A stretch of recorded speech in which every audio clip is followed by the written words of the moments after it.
Welcome, guys, to Money Mondays, another episode where we will be talking about raising capital and investing with purpose. So, whether you are a new investor or an experienced investor, or even looking to buy a business, understanding the art of raising private capital is crucial in today's competitive landscape. So, join us today as we navigate the complex route of securing funding, building meaningful relationship, and attracting investors that can help fuel your business growth.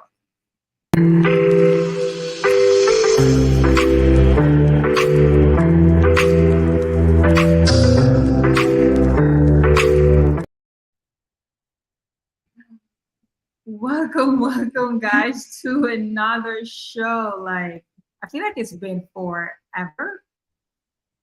For now, it's It been. always, Oh, it we always didn't do feels like last week. that. Yeah, it always feels like that when we have to, when there's like a holiday and we kind of like stay away from this for a week. And then Mhm. last week we didn't really do that many recordings, so it was a little more laid back on the content side. Yeah, Um, yeah, but man, now, it feels like like today's forever. gonna be.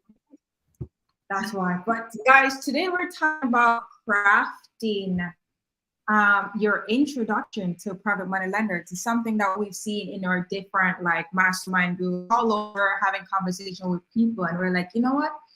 Let's just share and give tips and how to do a proper intro. And I think we were supposed to do this a couple months back, but we just kept pushing it and pushing it. So, but here we are. But before we dive in, Betsy, do you want to hit it with the disclaimer? Yes. Disclaimer: the following information is for educational purposes only. Please do your own due diligence. We do not provide financial, legal, or professional advice. Everything that we say every week, every day, is from our experience. People that we bring on their experience, and our combined experience takes us to where we are now.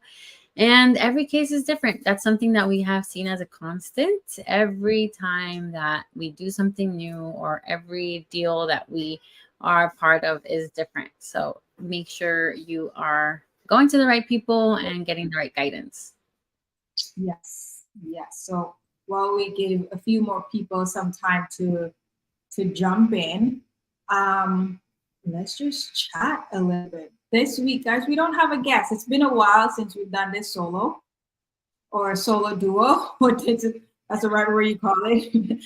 Normally, we always have a guest, so it's kind of good where we kind of come back to our roots, like and just chat and share what is it that we are doing. So we have Damien here. Thanks for joining us, Damien Garcia. Yes. Yeah, Hey. today we're gonna be chatting a lot. We hit 400 subscribers. So I want to Yes, put that I out. saw. Yes. So thank you guys. You guys are like on a roll right now, and you guys are watching the content. You're engaging, so that's good. Ooh, Yeah, that, that's that, pretty that gives us that little push, right? We have to make sure we keep doing this and good. are still getting better and learning new ways to be able to raise capital. So, um, answer new questions. I think the topic today came up because we hear a lot from private money lenders, and not just our own experience, that people Yeah. don't come and ask them for funds correctly. They'll be like, "Oh, I have this," or like, it's not the best way to go about it. And we really want to be able to go out there and be like, this is the right way to do it. Like, this is the way that we've seen works, and this is respectfully. This is how you'll get answers, more answers. So you don't get left on red. Yeah. And I've seen cases where I think at once, maybe a few weeks ago, I was in a heated discussion with someone else because they made a post on Facebook, and apparently that person they're doing a SMS campaign. It's obvious they were doing SMS because at the end it says like hit So, rate, stop to unsubscribe. So, but how they did the intro, for me, to me, it was fine because something like that, if you're doing a blast, I wouldn't go into details. So he did introduce himself. He stated the company that he was from and that what he was looking for, just like a very big thing. And he said, if you're interested in hearing more, then respond to it. And it was a long, like I'm telling, like maybe hundreds of comments, and everyone saying what he did was wrong. Like the intro itself was wrong. But I'm like, you know what, to each his own, because I've seen some lenders even comment to be like, I don't see anything wrong with that. If you're interested, say that you're interested. If not, reply stop. Some lenders even proceed to comment to be like, I rather lenders send me a text first than call me. And we've never had a conversation before. So there was like 50-50 chance for that entire conversation. Like some persons are like, this was wrong, this is the right way of doing it. But I think it's gonna come down to you as a lender, what do you prefer? Yeah, and as a borrower, knowing the people that you're connecting with, like making sure you're connecting with them on the right level, on their level. Yeah. Being able to be flexible, I Mhm. think, to be able to do different things. Yeah. Like on our side, I know we really like our relationships. We keep everything um, like one on one. We text them. When I get friend requests now, I send them a message before after I add them, I will send them a message and say like, hey, how can we work together? This is what I do. This is like I do like a little tiny intro, like not even a paragraph long. Oh, This is what I do, and like how can we help each other? Like if we're gonna be friends on Facebook, that's I like to stay updated with what you're doing, but I also want to see how we can build walls together. So that's like something that I've done, and it's worked very well. Somebody um, actually commented once, and they were like, "Oh, this is such a great automated message." And I texted him back. I'm like, "This is not an automated message. This is me." I was it like, can be a lot too. "Yeah, It can be a lot. But I think too is like you will not please everyone, because even for us, when you're just meeting someone, you have no clue who they are. So you still want to be vague, you still don't want to do this long intro, you yeah, just want to do something super super basic as well. And it just goes to show that you can do something short and professional, but you will just not be able to please everyone. So massive." I know. yeah, it's gonna be tricky, but that's why we're here to help guys, just to give you guys some insight. We're going to do a little bit of role playing too, so you guys can actually see, because a lot of person be like, yeah, you're giving us all these notes and tips, but can you just show us something? Like, what do I say? Especially for the over analyzers to themselves. But The engineer minds. I totally get it. yeah, so before we even like start sharing some of the things too, we just wanted to give like a small overview, like just why, if you're new to our channel, it's private money lending. A private money lender is just an individual who has capital that they're looking to invest. They have different things that they want to achieve by investing. It could be lending to get a higher return. It could be lending so that they could grow their investment portfolio rather. And then some person just like having that passive income for a private money lender. And as for a borrower itself, is like borrower like private money lenders. We like private money lenders because you get quick and fast funding. I think that's one of the top things. And the terms are flexible. You're negotiating terms, the qualifications, criteria, everything with that private money lender. So I think Yeah, that's what, with private money lending, I got asked the question once, and I don't know, I don't think I was prepared for it. They were like, "Why would you use a private money lender?" At the moment, I was like, "Well, what you said, what you just said, that's what I said, right?" It's just flexible. Sometimes it can be very quick. You can fix up the terms that you want, and that's what I said. But honestly, when I was thinking about the question more, as the time passed, I was like, why not? The yeah. answer to that should always be why not use a private money lender and share the wealth and grow the wealth together. Using a private money lender, I think that speaks to my heart, because you're giving an opportunity to people who don't who don't really know, or maybe they do know, but you're giving them another option to be able to grow their funds in another way. So, Yeah. it's faster than a lot of the accounts that you can get out there. Normally, just partner up with people and yeah, build that wealth. And when you even look at it, even the bank is like a private money lender, except the bank is just a pool of people or a pool of people that makes up an institution, and the institution just acts as one. Mm-hmm. Because it's the same with setting terms. It's just that with the bank now, they're not so flexible. It's a longer time. You're not getting funds quickly. You need different type of qualifications, but at the end of the day, they're still lending you money because you're going to the bank to for a loan to buy a home. They're giving you a loan for 30 years. It's just that with a private money lender, it's for a shorter time. So when you look at it that way too.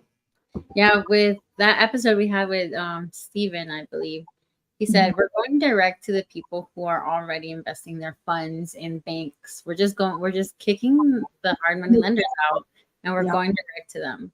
Yeah, that's it. So we're gonna like give you some. Damien's like, are you approaching PML as a partner in the deal or just lending? Both.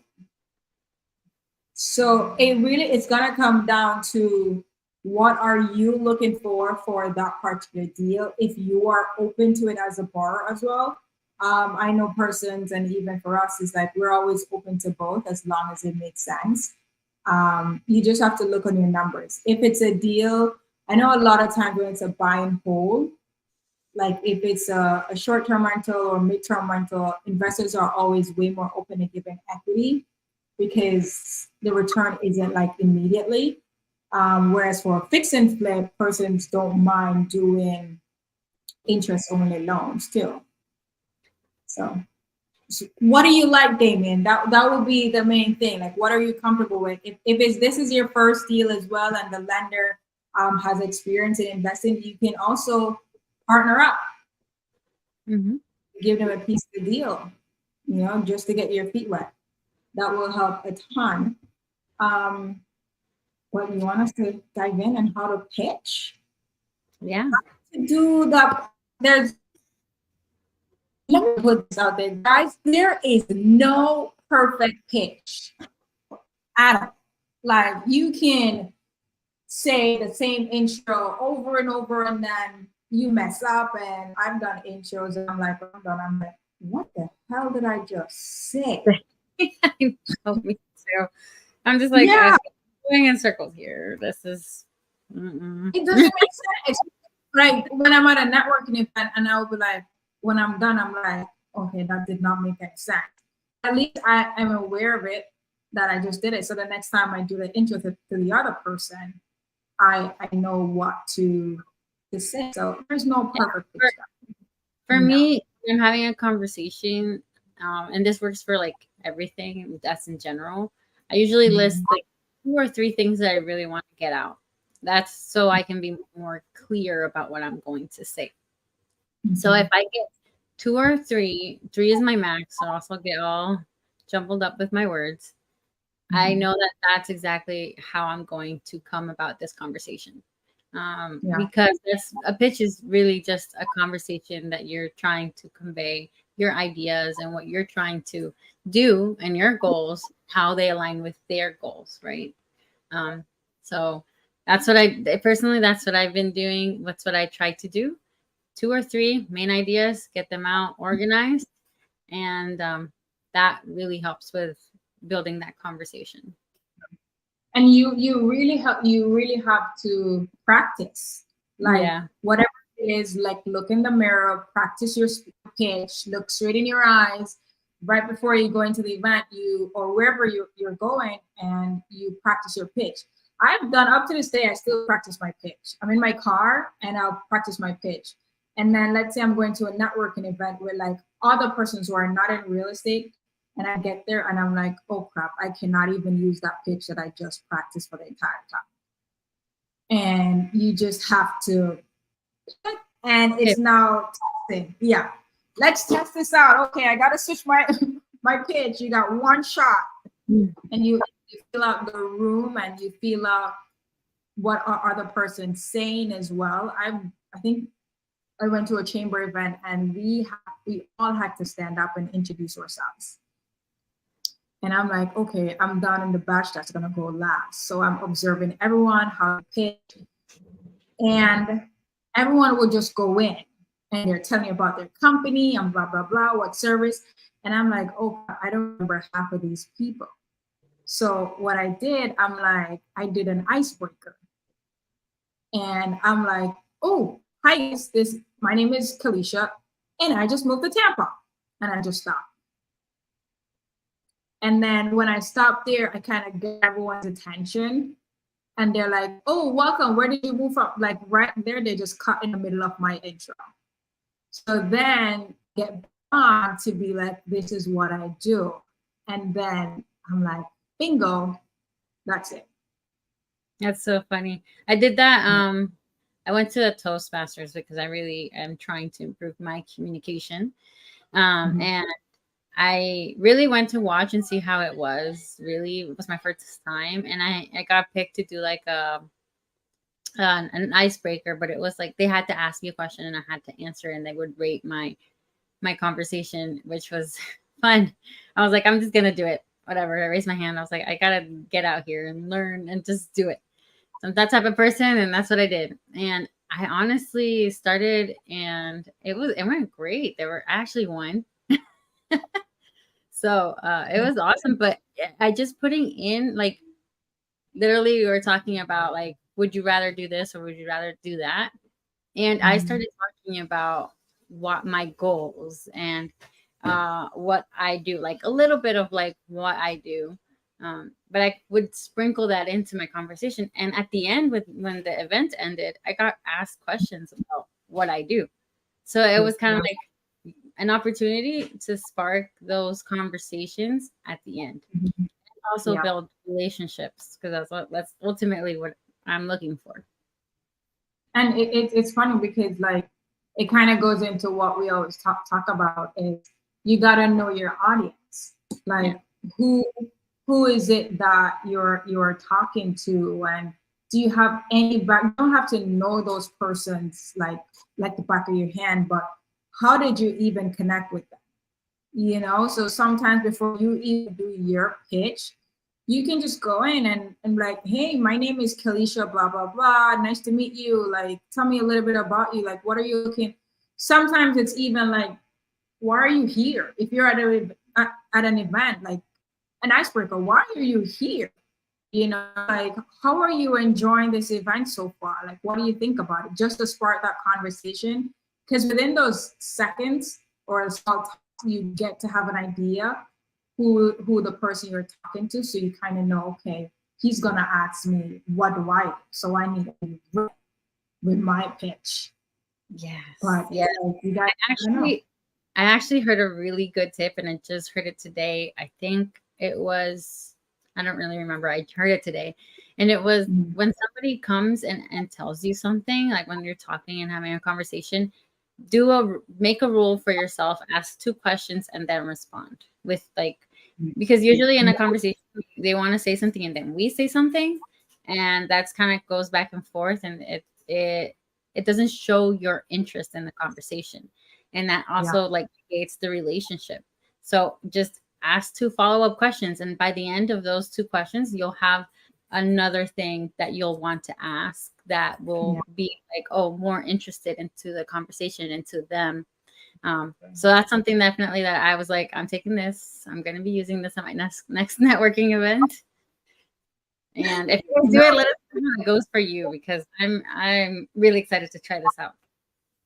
No, I'll definitely test that out, because I've been at events and I would just ask one question and I would think in the middle of them answering, I was like, okay, a second question. But then I just zoned out because, as you said, there's no interest. And I'm like, damn, I don't want to pick it up that there's no interest in the conversation.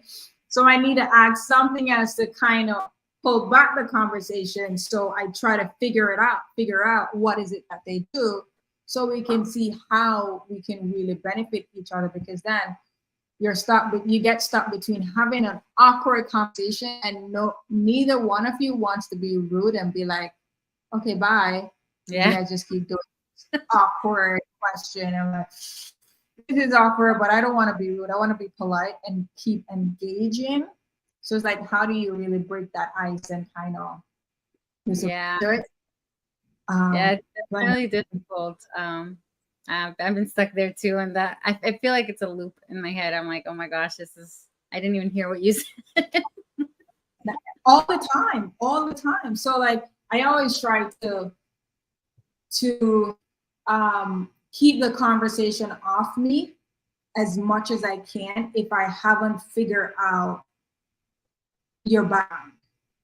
Like, I will just let you talk the entire time until I find one thing where I'm like, okay, bingo, here it is. We have a common interest in this particular thing. So I will stand there and let you talk. And I will just ask you a bunch of questions about what you're telling me until I find something. And then some persons will pick up what I'm doing and they'll just switch the question. So what do you do? I think I've been rapping a lot. I was like, nope, you are totally fine.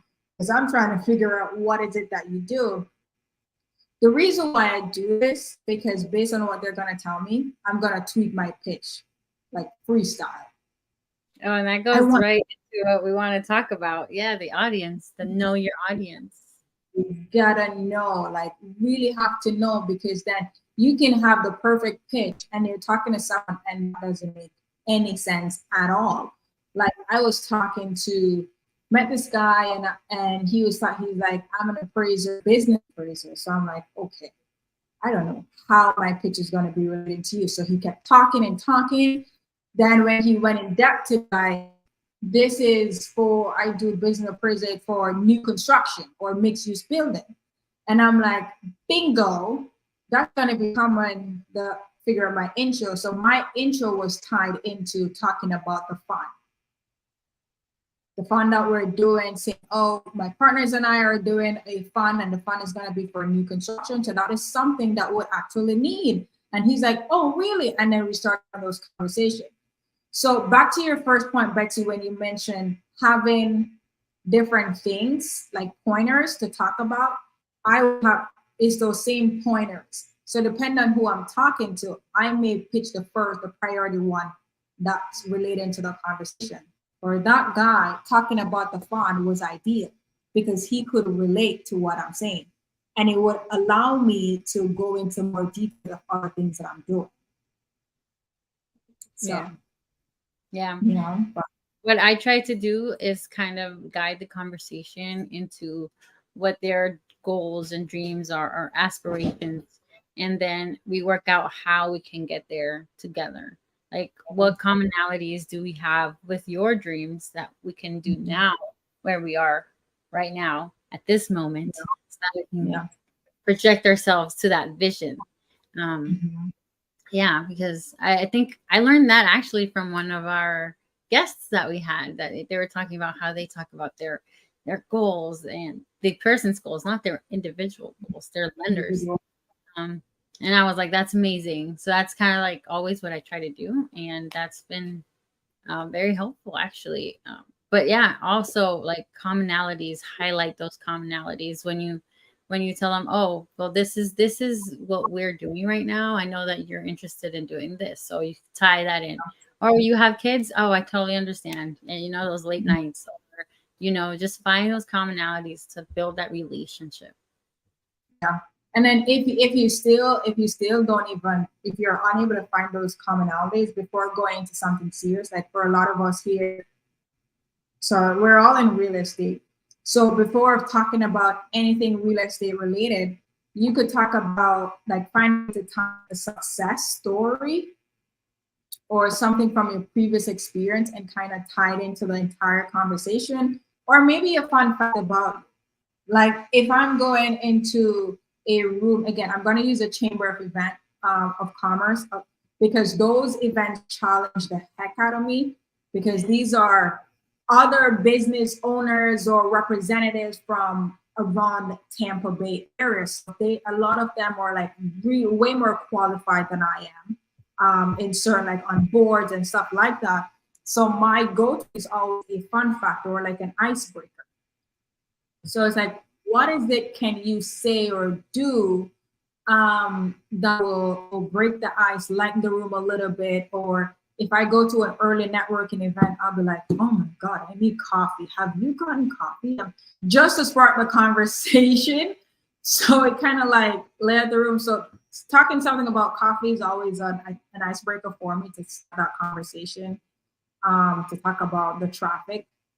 So we can just laugh about it, or something to laugh about for that entire day. What else would be like to break the ice if you don't want to go straight into your experience? Yeah. I think it would be just that. So we talk about like, is there like because that would kind of do your personal introduction too.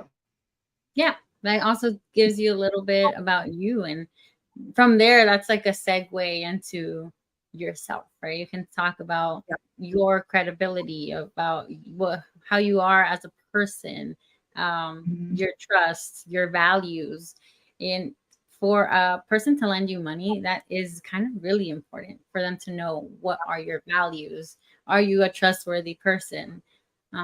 So that's how you can start tying in those views so that they can view you that way. Yeah. And the thing is too, it's not when Betsy's saying you guys talk about your trust, you're not gonna go and say, hey, I am trustworthy, I am hardworking. You're not saying that. You're gonna use previous examples where those qualities will come out. It could be, oh my God, I'm having a tough day. I just had a property and I got funding for it last minute, or I thought I was going to be late and I had to go out of pocket and pay that lender. It's just been a day, blah, blah, blah. That is saying something. And it's not giving persons like, they're interested. They're like, I wonder what does she do? And I'm like, what do you do? So you kind of like planting those seeds as small as possible. And really like, especially, I think we're gonna go in more details to this too with storytelling. A lot using your previous experience, whether you have raised private money before or not, giving something real estate related. And we're now just gonna think and give you guys some ideas, because I know some persons might be overthinking. It could be tying the fact that maybe some situation you had with doing a wholesale deal. What was a problem that you had and how did you overcome it? You're not going to go full details about it, but touch on it a little bit. Pretend that it's something that's happening right now, even though it happened 6 months ago, or something like that. Or it could be telling a person you're excited to attend an event because you're going to learn X, Y, Z, and you're looking forward to it. You've been waiting for this event for months and blah, blah, blah. Guys, just something. A lot of us all think, oh my God, I don't have a story, or I haven't done a deal yet. But the fact is, we undermine ourselves based on things that we've done before to get us to that first deal. That's so true. That's very true. We have a question from Joelle, but I think we're going to touch on that next. Honestly, let's see. It says, Joelle says, one thing though, what about those private money lenders that have been screwed, never paid back, etc.? Is PMP, which is how to make sure that, oh, this is a good one. How can you, what is PMP? Private money partner. There we go, you guys. For people who don't know, preferred for this reason, how to make sure they are protected. That was for our listeners later on. This is a good one because over the weekend I've been dealing with a few persons, not even over the weekend. Over the weekend I got a new person that I'm helping. I'm helping a few PML/PMD that's going through something like this. And what I do personally is I step away from trying to get their funds. I approach the entire situation of how can I help? I am like dealing with this as it's my deal. Like, okay, what did you tell me about this deal? What paperwork did you have in place? All right, can you send it to me? Let me see how we can navigate this, what's going on, to see what's the right direction to point you in. Okay, this is out of my league. Now it's time to get an attorney involved. Okay, before we go to an attorney, can you try this approach and see what happens? So I lean more, whenever something like this happens, I lean more towards helping, because you can't change their mind to be like, I am different than that person, or I won't screw you. Like, no lender, they don't want to hear that. You gotta approach it where, okay, this person know that I have money and they don't want my money right now, or not doing it for the money. And there's something that's gonna hit you inside where you're really gonna step away. If someone approach you with that, like, your instinct is gonna be like, oh snap, I can't even dare to ask this person for money. This is what they're going through. I want to help. How can I help? Trust me. Today, and that's exactly what I did too. I was like, well, like, what's the structure? Tell me a little bit about like what you did. Yeah, and it's no, you have to. Very, yeah. They're gonna shift. It's a whole shift. They're gonna remember what you did, and even if that lender doesn't lend again, the blessing is gonna come in a different way. Someone else is gonna come and lend, just because you help that particular person. And a lot, I think as well, you're gonna learn as a borrower of the mistakes that other persons are doing. So you're gonna be like, oh crap, I don't want to do that at all. And it's also a reminder.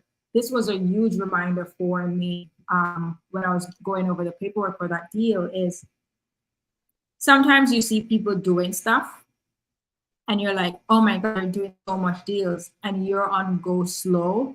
But the person doing so much deals are on the back end. They're doing so many shady things. They don't understand the lending process at all.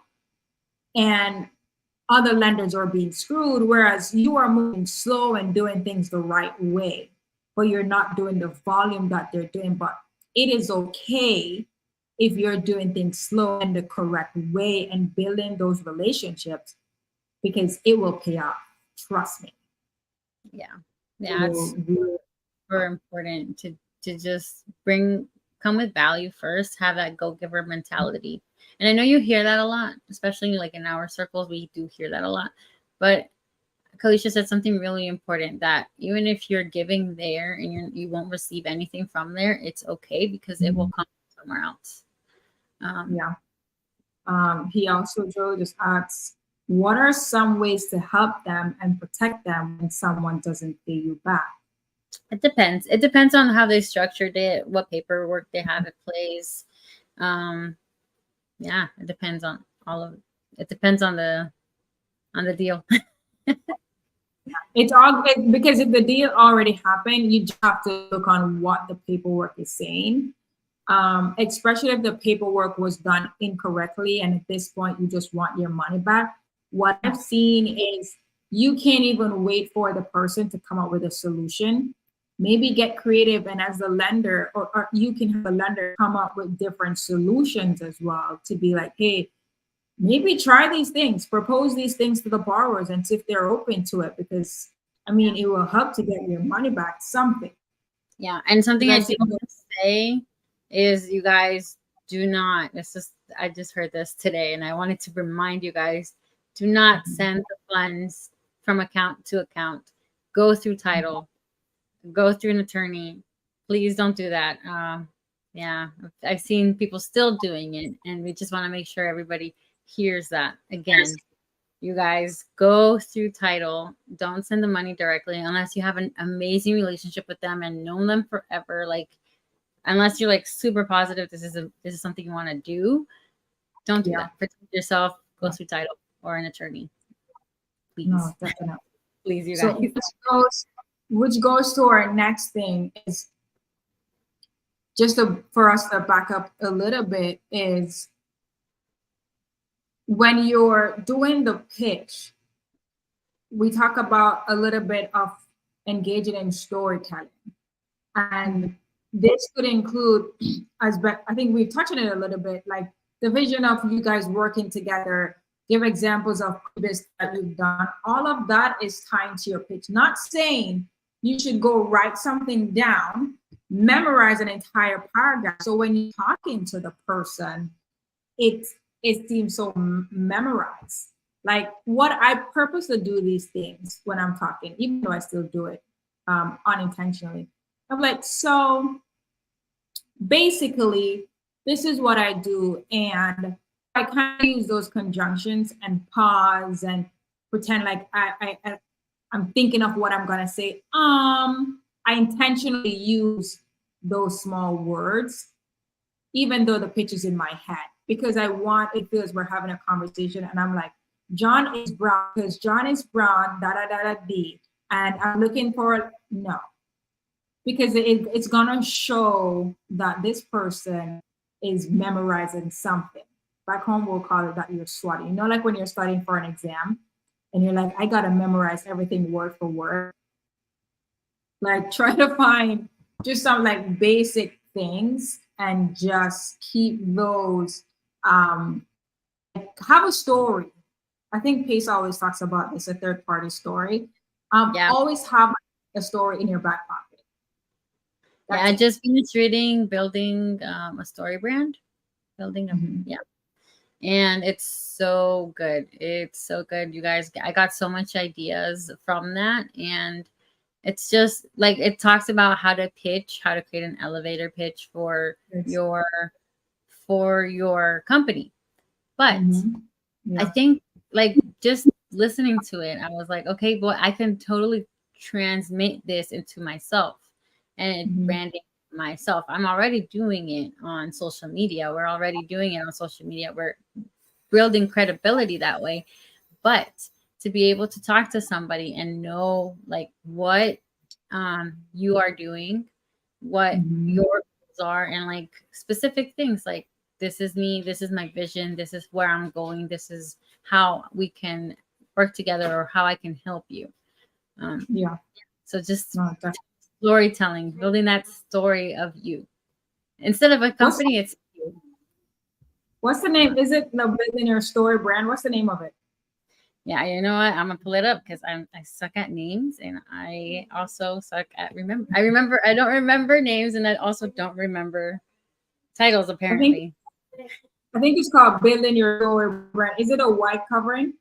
Yeah, it's the white with the hold on. Let me go to my library. Building a Story Brand by Donald Miller. Yeah. Yes, everyone hates to be sold to, Joelle. It's so true. Do not. Yeah. There you go. It's that one. It's super good. Definitely recommend it. Yeah, you can type it, right? What? It has activities. It has a section of it where you can fill things out. Yeah, I just listened to it, but yeah, I was like, I need to go buy the book so I can actually do it. Yeah, it's important not to be sold to. I think you just want to create that so that you're coming in with value, even though it doesn't look like. I know that you're trying to get them to help you, but it's more of the other way around. That's where you're like, you have a mind shift of, I'm bringing this opportunity to you. And if you want to be part of these awesome goals and dreams, I would love to build a life with you. It's like getting married, kind of. Yes, you guys aim to niche lenders. Tell us, what do you mean by this? I think I have an idea, but if you can clarify before answering. That's true. I think so too. Search money better from other Latin folks and saying, you are so right about that. Because it's not even, it's like being relatable again, you know, like it's like, this is going to be very general. Honestly, I think it's a trust thing. Oh, and oh my gosh, you guys, for the listeners, Joelle said, I notice sometimes Latin brothers and sisters raise money better from other Latin folks. Same thing with the Indian community. I've actually been raising funds from the Indian community. I will say that. That has been awesome. I love getting to know you guys. I think we're very similar in some things. I just love finding those similarities, but I do think it comes down to that trust. We trust each other as a community. We see the people that look like us. We are like, oh, they had the same struggles as us. We can relate, like, la chancla for me. We can totally relate to our Hispanic isms. So Yeah. yeah, I think it's definitely a trust thing. Being more relatable. I think we do it too. Like taking lenders out of it, we do it as well. Like anyone that we connect to, if you want to support a brand or buy a product, we're gonna do it based because we think that we have a similar background with them as well. That's so true. Yeah. So niche, Right. like police officers or veterans. Do we aim to reach niche lenders like police officers or veterans? Oh yeah, definitely. And I would say don't niche down because honestly, anyone could be a private money lender. Yeah. Don't niche down at all. Like it's wherever you go, where you're talking to, just don't niche down because you might connect with one person who is a police officer, but they can't lend, but they have a friend who's also a firefighter or a garbage collector or an Uber driver that can lend. So it's really like now it gets to the point of your goal should be how can I reach more people and tell them what I'm doing? Yeah. That's it. Like use word of mouth. Yeah. So to answer your questions, no, we don't niche down. We do know they're like I like raising funds from like Army or veterans. So I kind of know what types of things that they have already that they can use to start investing that they don't know. So I try to get more knowledgeable in those areas. So like police officers, like what type of retirement funds can you use to be able to invest, or like teachers, so it's like every specific niche, it's good to know a little bit of their background or like type of retirement funds that they already have that they can start using to invest to be able to bring that value to them. We don't niche down. We just, everybody can be a private money lender. And it's funny because it's not even funny, but this is where I'm glad you mentioned that she go into to educate herself, because then let's say you meet someone and you do your pitch, right? And you won't go into full details because of where you're at. This is how you do it. You do your pitch and they're like, this is interesting. And based on their body language, their facial expression, you can be like, hey, how about we set up a Zoom call or a phone meeting? I'll share more with you, like a 15-minute or 30-minute meeting, and I'll share more with you. So that way, when you meet up for that coffee meeting, before that coffee meeting or that Zoom meeting, you already have a little background about that person. So let's say they're a police officer. It's up to you to go and do some research now, to be like, okay, find out all the different ways that whatever retirement funds, how it's set up, what are the risks, all those things. And you don't need to become an expert, but you go and find out info about it so you can have a solid conversation for your first initial or your first official meeting when you're getting to know these persons as well. Yeah. And also, with what you're saying, because you all asked, have you guys also done it with agents, brokers that you've worked with, lawyers, title companies who you've partnered, etc.? So we have different options, right? I think it's less about what they do and more about what a type of accounts they have. Because if I'm talking to a lawyer or I'm talking to a surgeon, I can say, hey, there's this thing called tax-free bonds that you can use also. Or you know that when you have a property, you can get, oh my gosh, that word always escapes me, for the tax benefits, to be able to, work out how much you pay on taxes a year. So it depends who you're talking to, right? I think it's more about what their goals are, how you can help them get there. Yeah. And those are And like, the thing is, I'm glad you mentioned the whole tax-free bonds, and where I'm gonna go back again to when you talk about audience, because depending on who you're talking to, certain solutions you will never propose in yeah, your pitch to that person, because it is that you're dealing with an attorney, for example.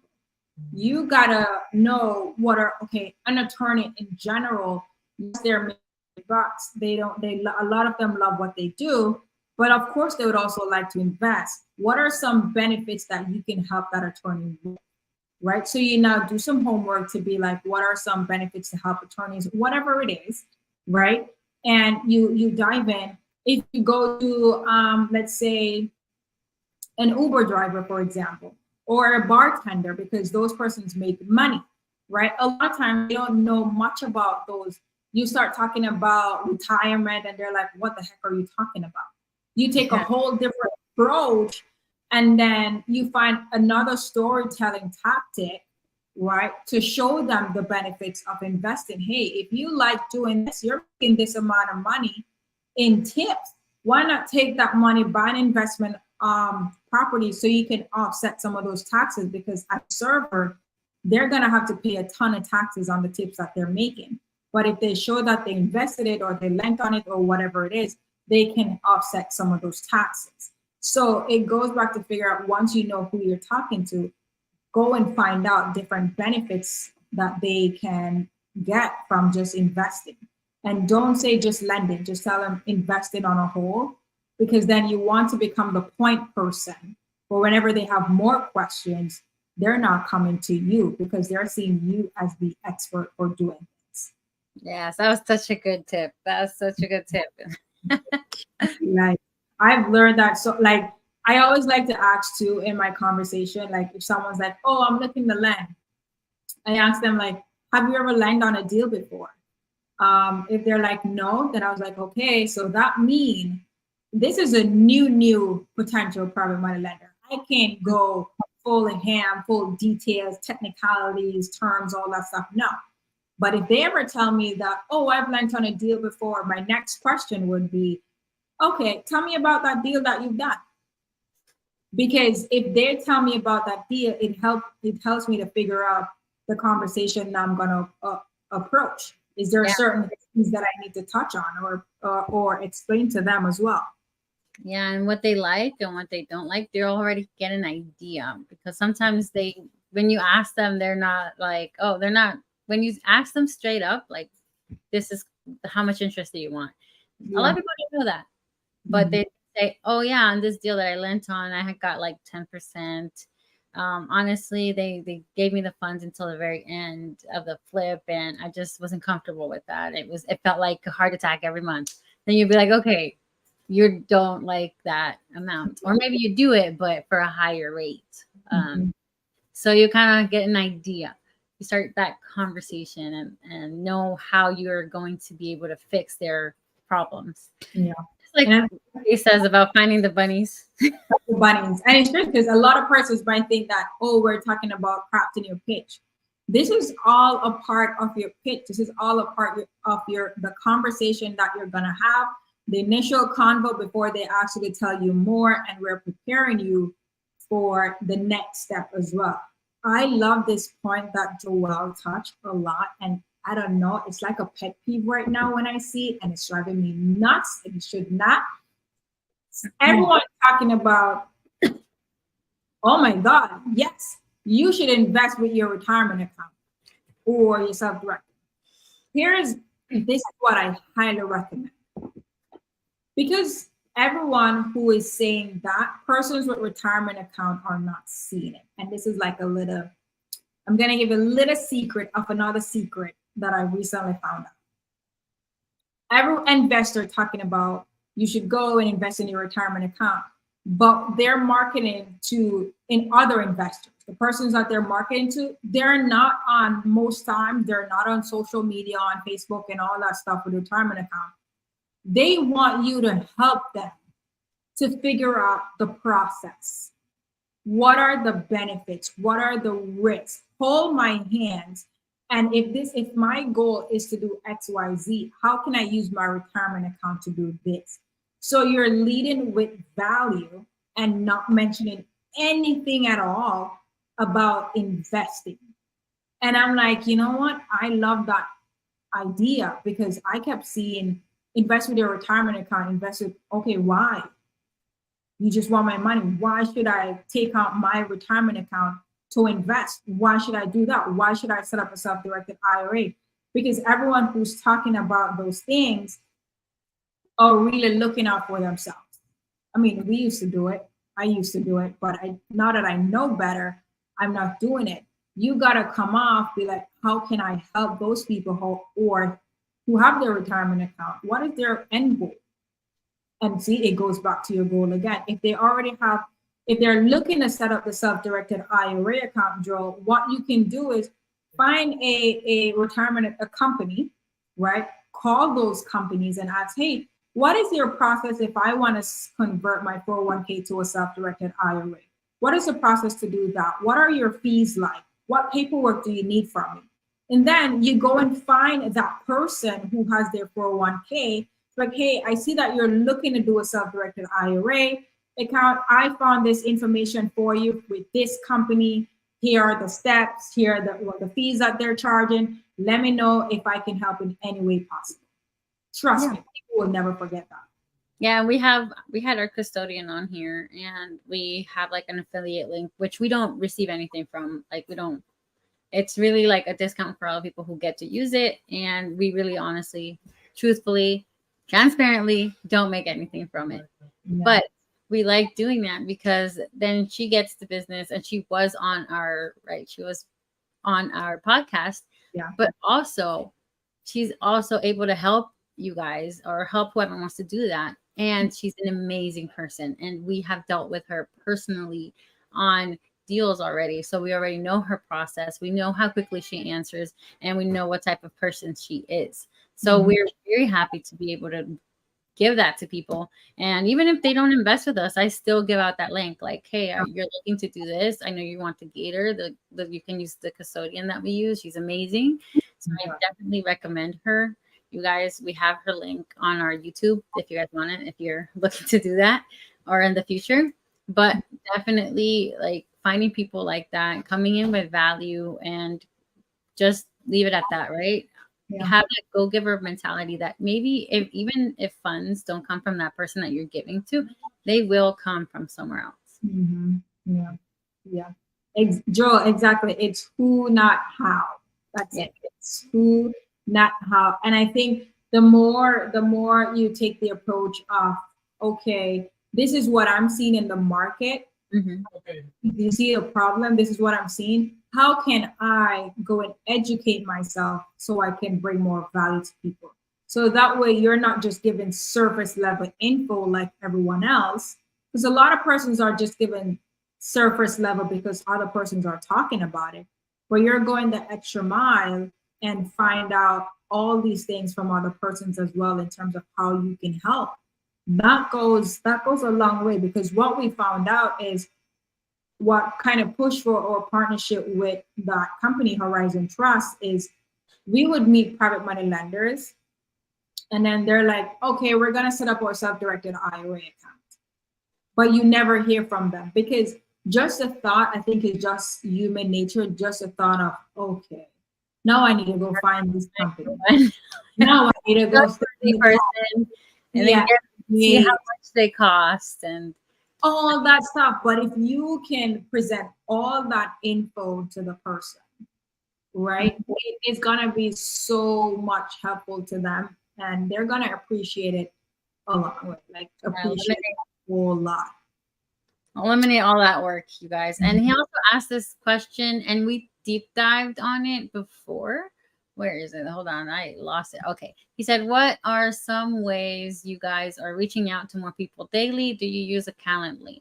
So we actually have a video on this that we super deep dive about it, where we talk about all the different ways we reach out to private money lenders and how we reach out to them, and if we call, if we text. But we just hypnosis. I cannot. I cannot say a word. Wow. Okay. Just like a little sneak peek of that. We do use social media. Mhm. We do networking events. We also do networking events in person and virtually, and Yeah. Facebook groups. Facebook groups is a big one. It's, I think the more you grow as well, your approach is gonna change, Dro. So you'll see what works and what doesn't. Like for me now, I don't do much of the Facebook groups anymore. It's a lot of networking events. Like all those local networking events that are even non-real estate related events, those are the ones where I'm truly finding private money lenders, because the Facebook groups works if there are not other real estate investors looking for capital. That's when it will really work. But if you go in like different, like I know for example, and this is 10, but you have a lot of women's group, like woman entrepreneur group, woman business group, all those things. So those groups will work because not everyone in those groups are real estate investors. So they're not looking for anything like money and all that stuff, but your local events. So if you can go on like Eventbrite or meetup.com, find all the local events that are happening that are non-real estate related. Yes, that's fake because you're like, what can I put? What can I really search for? You can just do, let's say you do a financial planning seminar. And then when you do that, they will show you other related events or something like that. Just spend that time and go through those events, and you will see more events start popping up that you can take advantage of. I love that you saw it in the mom groups. That's cool. I have not, and I'm part of a lot of them. The So moms group. Oh, yeah. Betzy, so someone asked Greco, will the PMLs in sub 2 be interested in lending for profitable small business acquisitions? You never know until you ask. yeah, that's a good answer. You never know until you ask. Yeah. Yeah, I think probably from the conversations that I've had, I've been focusing mainly on real estate, so I haven't asked like straight up, but I think they would.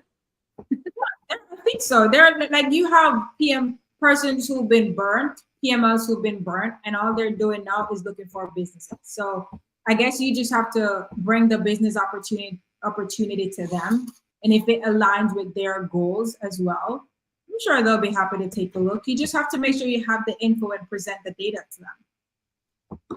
Are you guys going to RPM event in Austin? Yes, we are. Make sure you get your tickets. I think she's almost sold out. If you're planning on going, she have like a small portion of tickets left, but we'll be there. We'll be doing the podcast from there as well, so we'll definitely be there. So hope to see ya. Are you going? Let's see if you guys, because I know we're coming to an end, but if you guys have like any more questions, feel free to drop them in the chat. This has been good. I know. I love when you guys ask questions. It's so great. Yeah. It makes me I'm not sure that I haven't thought of. I'm just like, what? Yeah. He says he's not sure he's going, but I hope to see y'all in Dallas soon. I need to go to Dallas. Caroline's been trying to get me to visit Dallas since like the past 2 months, and I'm like, I'm not just flying to Dallas. I have to be in Texas on a whole, and then I'll drive to Dallas to make it work. But let's see, what is the link for our PM event? Do you have it like? I think it's raisingpm.com. I think so. Or if you just search majority, then you will find it too. Here, let me get it. Sure, I can get it real quick. Joe said, are you guys focused on raising capital or finding deals, or both? Both. So we'll be both. Yes. And, Damien, I know. I'm sorry, I haven't gotten to it. He asked me if he's still waiting for me to his podcast. We're doing this challenge where we book each other for Project Forward. Yeah. It's funny is I was seeing those a lot, and I'm like, now you hardly hear about Project Forward because everyone is interested in what is it? That zero down thing. Yeah, I'm trying to do a lot, but Project Forward is still happening. It's just Pace gave us 3 weeks to get the homework done, so we won't be able to move on until the 3 weeks. We have to have it done. So it's fun. It's fun getting to know some people, just doing the podcast. Seeing their podcast is pretty fun too. I've been enjoying it. I've been enjoying seeing the new people, just seeing what they're interested in. And I've heard a lot of people are raising money using these connecting with people. I was like, wow, that's awesome. I think that's great. Just listening to you guys say, I'm raising money by doing this project. Like, okay. No, yeah, Joe, from Project Forward to Zero Down. Like I saw all those text messages. I'm like, oh my God, these text messages are gonna drive me nuts. But it's a good concept. Okay. I'm about to tag you. Sorry. Is that you put it on the YouTube comments and they're on Facebook. So I will gotcha. You guys. I will post it in a second. Let's see. But yeah, like guys, like if you haven't like subscribed to our channel yet and this just appeared, be sure to subscribe and let us know what you guys think about this episode as well. Like it, let us know what you guys want us to talk about. Like some person would think talking about your intro is simple or it's like a 5-minute conversation, but anything we can expound on it and just talk about it, give you guys examples. We wanted to role play, but we're running out of time. But we actually hope that this was very. I think we went through it very well and we gave examples. You guys. If you guys want to role play, I will be available. Click my link on Instagram and just I have my Calendly there. So if you guys do want to role play, set up a time with me. I'll be happy to do that this week. So I'm letting you guys know I am doing this for you guys. I will be happy to role play with you guys. Yeah, that'll be pretty good. But this was good. This was pretty good. Thank you guys for tuning in and to be so engaging in the chat. This was pretty good, but we'll definitely do that role play. We should do a video with that role play. We'll do maybe a full episode with just doing role play, answering Q&As from PMLs or something, and just show persons how we. That sounds exciting. And like posting some of our Zooms too, with when we're talking to private money lenders, see if they're up for it. Yeah, that'll be dope. Or another conversation, and then be like, "Hey, do you want to do this again?" Repeat it. Just pretend. Just pretend. We're just gonna do it. Just pretend a little bit. Just to pretend a little bit. But guys, also if you're listening to this podcast, whether on Apple Podcasts or Spotify or Google Podcasts, actually wherever you listen to your podcast, let us know what you guys think. Leave us a review as well to give feedback on the episodes as well. I know some persons rather listen to rather than rewatching on Facebook. So we're available anywhere that you listen to your podcast. And again, be sure to like us, this video, or subscribe to our channel and comment and let us know what you guys think. Betzy, guys, we're trying to get to 500 this week. We did 400 and it took us like 3 weeks. So we're trying to shorten that. That'll be fun. I'm so excited. Every time I see you guys comment, every time I see you guys subscribe, it just shows the love, you guys. Just from our heart to yours. So yeah, whether you are looking to finance your next project, launch, or expand a new business, we hope that this episode gave you insight, strategies, and tips so that you guys can also raise capital and invest with purpose. Bye, guys.